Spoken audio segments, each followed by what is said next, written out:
नाम क्या है सर का?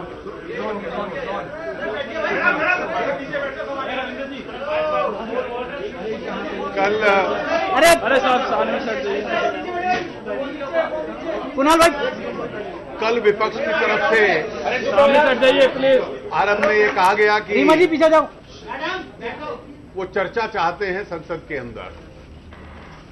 सरकार की तरफ से कहा गया कि चर्चा चाहते हैं तो तुरंत चर्चा आरंभ की जाए। ये स्पष्ट हो गया सबके सामने कि विपक्ष चर्चा के लिए तैयार नहीं था, उनके पास कोई तथ्य नहीं थे। आज सुषमा जी ने एक लंबा भाषण दिया बीजेपी पार्लियामेंट्री पार्टी मीटिंग में, और जो संसद में बोलना चाहती हैं उसके संबंध में अपने कुछ तर्क सामने रखे थे। हम लोग तो चाहेंगे कि पूरा देश उस तर्कों को सुने और स्पष्ट हो जाएगा कि सच्चाई क्या है, क्योंकि ना विपक्ष की तैयारी है ना कोई तथ्य उनके पास हैं। तो आज उन्होंने एक रवैया बदल लिया है और ये कहा कि जांच करवाई जाए। जांच तब होती है जब किसी कानूनी प्रावधान का उल्लंघन हो, किसी लीगल प्रोविजन का उल्लंघन हो। बार बार हमने पूछा कि कृपया ये तो बतला दीजिए कि कौन सा कानून है जिसको उन्होंने वायलेट किया है जिसमें जांच हो सके, और किस प्रावधान में जांच होगी। इसका कोई उत्तर नहीं है। इसलिए यह स्पष्ट है कि सरकार इस पे चर्चा चाहती है कि पूरा देश तमाम तथ्यों को सुन सके और उसके बाद संसद की कार्रवाई ढंग से चले। बहुत महत्वपूर्ण जनहित के विषय हैं, कानून है जो संसद ने पास करने हैं, उसके बाद उनके ऊपर चर्चा हो पाए। Yesterday the opposition wanted a discussion on the issues. Pawan ji, We immediately conceded to the discussion. पवन जी थोड़ा पीछे हो जाइएगा। But the opposition was not ready and they did not want a discussion. उसके बाद ये स्पष्ट हुआ कि उन्होंने अपना रवैया बदला, दे change their stance. Today they say let there be an investigation. Now investigations are held when there is some provision of law which is violated by a person. There were people who in 2G had violated the law. They were being prosecuted. They had to be investigated. In the coal scam, people had to be investigated. Now nobody has been able to point out, despite repeated requests, as to which is the provision of law they allege that anyone has violated or the External Affairs Minister has violated.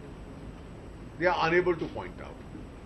Today Sushma ji gave her elaborate reasoning before the parliamentary party meeting, and the whole party wants her to give this reasoning before the country. But obviously the opposition is weak on arguments, they are strong on disturbance. आज goods and services tax की report select committee ने रखी है और हम लोग चाहेंगे कि पूरे देश में ये जो क्रांतिकारी परिवर्तन है टैक्सेशन पॉलिसी में, इनडायरेक्ट टैक्सेस में, उसकी बहस संसद में तुरंत आरंभ हो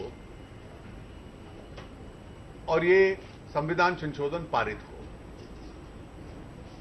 ये कानून पहली बार सन 2006 में इसका सुझाव दिया गया था। उसके बाद यूपीए की सरकार ने इस कानून को इंट्रोड्यूस किया था और बार बार चर्चा के बाद कांग्रेस के मुख्यमंत्रियों ने भी कुछ सुझाव दिए, उनका भी रवैया था। और ये जो कानून बनाया था हमने सबसे चर्चा करने के बाद बनाया था। कांग्रेस काल के जो वित्त मंत्री थे और दोनों वित्त मंत्रियों के फाइल्स पे टिप्पणियां और ऑब्जर्वेशंस भी हैं जो पुरानी स्टैंडिंग कमेटी के सुझावों को स्वीकार करते हुए। आज जो कांग्रेस पार्टी ने सेपरेट डिसेंट नोट दिया है, it's hardly a dissent against the bill, it's a dissent against the Congress party's own proposals which were originally given. Alcohol को बाहर रखा जाए, ये 100% कांग्रेस के मुख्यमंत्रियों का कहना था और कांग्रेस के सांसद उनके मुख्यमंत्रियों के सुझाव के खिलाफ डिसेंट नोट दे रहे हैं। ये तो उनके भी बिल में था और जो भी सुझाव उन्होंने दिए हैं वो अपने बिल के खिलाफ, जो स्टैंडिंग कमेटी की रिकमेंडेशंस कांग्रेस के वित्त मंत्रियों ने स्वीकार की थी उसके खिलाफ, और कांग्रेस के मुख्यमंत्रियों के रवैये के खिलाफ रही है। और इसलिए इससे भी स्पष्ट है कि जीएसटी देश के अंदर एक सिंगल टैक्सेशन सिस्टम लागू करेगा। एक प्रकार से जितने गुड्स और सर्विसेज हैं पूरे देश के अंदर वो ट्रांसफर किए जा सकते हैं, सामान्य टैक्स होगा देश में।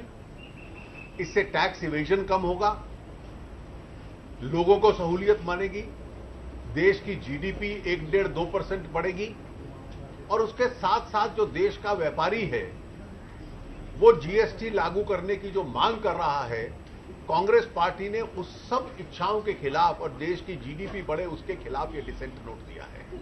मैं उम्मीद करता हूं कि कांग्रेस पार्टी अपने इस गैर जिम्मेवाराना रवैये पर पुनः विचार करेगी।